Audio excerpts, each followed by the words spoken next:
God of grace, together we turn to you in prayer, for it is you who unite us. You are the one God, Father, Son, and Holy Spirit, in whom we believe. You alone empower us for good. You send us out across the earth in mission and service in the name of Christ. Now, this perspective assumes from the beginning that we live in a world of plural perspectives, and that there is no view from nowhere, as philosophers sometimes express the claim to absolute knowledge. To be a Christian is not to lay claim to absolute knowledge, but to lay claim to the perspective that will transform our most deeply rooted hurts and fears, and so change the world at the most important level.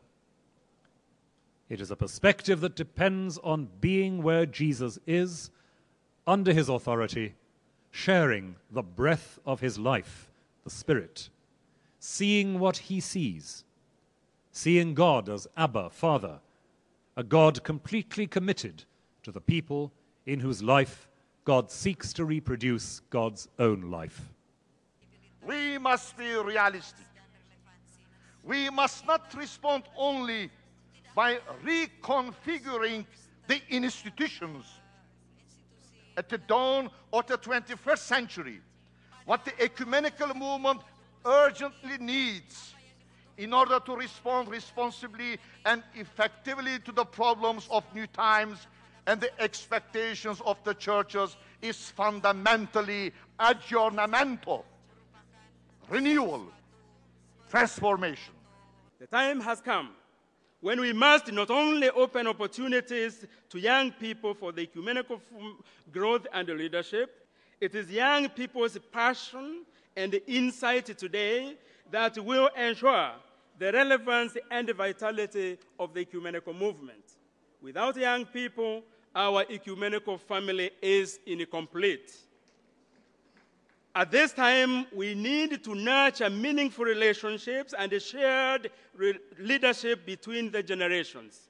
Young people need to know that they are important partners and that we are open to learning from their ecumenical experience as well. As if material goods themselves could be the way to fullness of life. The divine beings vying to bring our daily bread to our tables feed not only on the total control of the processes of food production and distribution, but are also gobbling up the forms of consumption represented by quick-moving fast food outlets.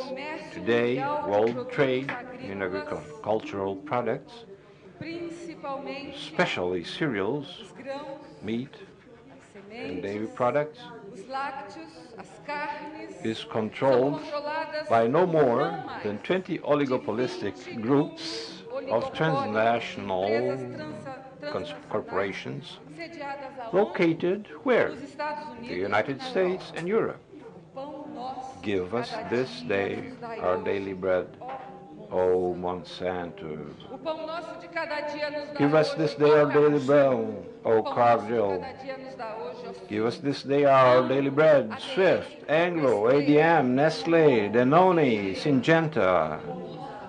Give us this day our daily bread. We too can make it only together. We can be safe only together. We can be prosperous only together. We can survive only together. We can be human only together. A united church is no optional extra. A united church is indispensable for the salvation of God's world. When we will see the fulfillment of the vision of St. John the Divine.